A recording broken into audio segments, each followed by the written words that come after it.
ឆ្នាំវកឆ្នាំ2025នេះអ្នកនឹងប្រឈមបញ្ហាជាច្រើនប៉ុន្តែលទ្ធផលចុងក្រោយអ្នកនឹងនឹកស្មានមិនដល់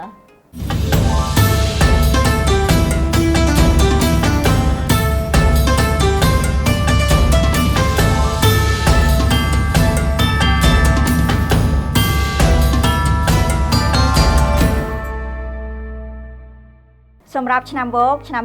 2025នេះអ្នកសម្បូរទាំងឱកាសនិងសម្បូរទាំងបញ្ហាក្នុងពេលជាមួយគ្នាដោយសារតែឆ្នាំវកមានសព្វនភាពល្អជាមួយនឹងឆ្នាំម្សាញ់ហើយក៏ឆុង distraction ជាមួយនឹងឆ្នាំម្សាញ់ក្នុងពេលដំណើរគ្នាដែរអ្នកអាចស្វែងរកតារាងថ្ងៃខែឆ្នាំកំណើតលម្អិតរបស់លោកអ្នកតាមរយៈ download កម្មវិធី Live Decoding អាចកំបាំងជីវិតហើយលើសពីនេះទៀតអ្នកក៏អាច download នៅក្បួនបង្ហាញអំពីសក្តានុពល Opportunity Revealing Guide 2025កម្មវិធីទាំងពីរនេះលោកអ្នកអាច download ដោយឥតគិតថ្លៃឆ្នាំវកអ្នកមានថាមពលពិសេសមួយចំនួនដូចជា Moon Nobleman គឺពាក់ព័ន្ធនឹងការប្រើប្រាស់គំនិតច្នៃប្រឌិតរបស់អ្នកអាចប្រែក្លាយពីការគិតទៅជាគំនិតសំខាន់សម្រាប់អាជីវកម្មឬក៏សម្រាប់គម្រោងការងារថ្មីណាមួយអ្នកអាចបន្តការរីកចម្រើនទៅមុខបានតាមរយៈបង្កើតនៅគំនិតច្នៃប្រឌិតនិងរបៀបរបបនៃការបំពេញការងារថ្មីពលគឺថាមពល Moon Nobleman គឺអ្នកអាចបង្កើតនៅចក្ខុវិស័យវែងឆ្ងាយដើម្បីដឹកនាំការងារទៅដល់គោលដៅអ្នកអាចសាកល្បងបង្កើតនៅបទពិសោធន៍ឬក៏សកម្មភាពផ្សេងធ្វើការសិក្សាស្រាវជ្រាវបន្ថែម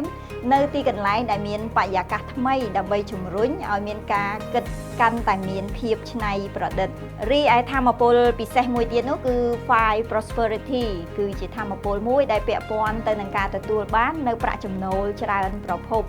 អញ្ចឹងប្រសិនបើអ្នកគិតគូរពាក់ព័ន្ធទៅនឹងការពង្រីកផលិតផលឬក៏សេវាកម្មថ្មីឬក៏ចង់បង្កើតអាជីវកម្មថ្មីបន្ថែមទៀតនោះឆ្នាំនេះគឺជាឱកាសល្អមួយសម្រាប់ការទទួលបាននៅប្រាក់ចំណូលពីប្រភពផ្សេងទៀតចំពោះថាមពល Grand Do Combo គឺពាក់ព័ន្ធទៅនឹងការចងសម្ព័ន្ធភាពផ្សេងប្រកបណាស់ការចងសម្ព័ន្ធភាពជាមួយនឹងដៃគូលុះត្រាតែអ្នកស្គាល់មនុស្សទាំងអស់នោះបានច្បាស់លាស់ហើយពួកគេអាចជួយពង្រឹងទៅដល់អាជីវកម្មឲ្យអ្នកខ្លាំងជាងមុនបាននិងអ្នកមានលទ្ធភាពក្នុងការប្រើប្រាស់ធនធានជំនាញចែករំលែកបទពិសោធន៍និងផ្ដល់នៅអត្ថប្រយោជន៍ឲ្យគ្នាទៅវិញទៅមកបានរីឯថាមពលពិសេសមួយទៀតនោះគឺ Heavenly Yi គឺពាក់ព័ន្ធនឹងការទទួលបាននៅព័ត៌មានគំនិតយោបល់ដ៏សំខាន់ដែលគំនិតយោបល់ដ៏សំខាន់នោះអាចជួយអ្នកនៅក្នុងកិច្ចការងារដែលអ្នកកំពុងតែធ្វើហើយអ្នកអាចស្វែងរកនៅប្រភពព័ត៌មានពីមនុស្សសំខាន់ណាម្នាក់ដែលពួកគាត់ស្ថិតនៅក្នុងរង្វង់នៃបណ្ដាញទំនាក់ទំនងសង្គមរបស់អ្នកចំពោះថាមពលពិសេសចុងក្រោយនោះគឺ Sky Fortune គឺអ្នកទទួលបាននៅដំណឹងល្អទទួលបានការដំឡើងឋានៈនិងតួនាទីថ្មីនិងមានកេរ្តិ៍ឈ្មោះនៅក្នុងការងារឬអាជីវកម្មហើយអ្នកក៏មានទំនាក់ទំនងនិងភាពសុខដុមរមនាជាមួយនឹងក្រុមគ្រួសារនិងមនុស្សជុំវិញផងដែរពាក់ព័ន្ធនឹងថាមពល Sky Fortune នេះអ្នកក៏ត្រូវបង្ហាញពីការដឹងគុណនិងតបស្នងត្រឡប់ទៅវិញចំពោះមនុស្សដែលជួយជ្រោមជ្រែងអ្នកហើយឆ្នាំវកក៏មានថាមពលអវិជ្ជមានមួយចំនួនផងដែរដូចជា Piercing Rope គឺមានអារម្មណ៍ថាអ្នកមានសម្ពាធឬក៏ចំនួនដែលបណ្ដាលមកពីបញ្ហាផ្សេងពីខាងក្រៅចូលមកដែលធ្វើឲ្យអ្នកមានភាពតានតឹងរីឯថាមពល Death God ឬក៏ Hawk Spirit គឺជាផលដែលអ្នកទទួលបានពីការប្រព្រឹត្តការពីអតីតកាល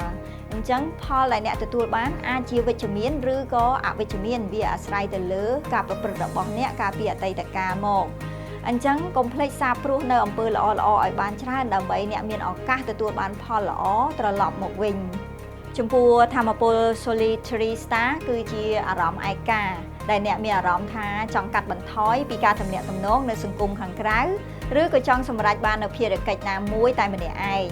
តែកុំភ្លេចថាឆ្នាំនេះអ្នកមានឱកាសក្នុងការសហការជាមួយនឹងដៃគូដទៃទៀតដូច្នេះសូមប្រយ័ត្នប្រយែងក្នុងការបាត់បង់ឱកាសល្អនិងធនធានផ្សេងចំពោះថាមពល Red Chamber វិញគឺពាក់ព័ន្ធទៅនឹងភាពតាក់ទាញឬក៏ស្នេហាលេងសើចរយៈពេលខ្លីជាទូទៅស្ថានភាពនេះអាចកើតឡើងគឺនៅពេលដែលអ្នកមានឱកាសជួបជុំនៅក្នុងកម្មវិធីវត្តមាននៅក្នុងបណ្ដាញសង្គម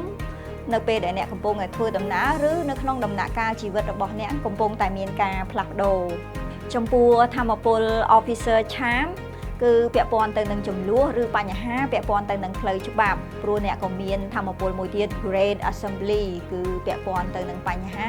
ដែលបណ្ដាលមកពីការធ្វេសប្រហែសឬក៏ខ្វះភាពច្បាស់លាស់ក្នុងការប្រមូលនៅព័ត៌មានដូច្នេះធ្វើឲ្យព័ត៌មានរបស់អ្នកមានភាពមិនគ្រប់គ្រាន់ហើយមានចន្លោះបង្ហោងចំពោះកិច្ចការងារសំខាន់ណាមួយកុំភ្លេចស្វែងរកសៀវភៅហុងស៊ុយឆ្នាំ2025ក្នុងនោះមានព័ត៌មានសំខាន់ជាច្រើនដែលជួយគាំទ្រអ្នកឲ្យសម្រេចបាននូវគោលដៅនិងភារកិច្ចក្នុងឆ្នាំ2025